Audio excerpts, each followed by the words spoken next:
mabuhay ang agila. Sama-samang nagkakaisa, mabuhay ang agila. Mabuhay ang agila, mabuhay ang agila. Halika na't sumabila. Pinakamunason sa civic organization, yan ang pundasyon at umusbong sa ngayon. Patibay, palawagin ating simulain The Fraternal Orders of Eagles Philippines. kahit sa makarating.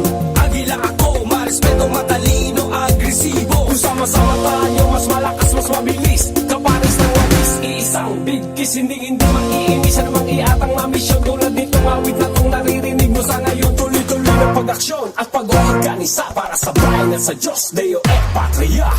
Para may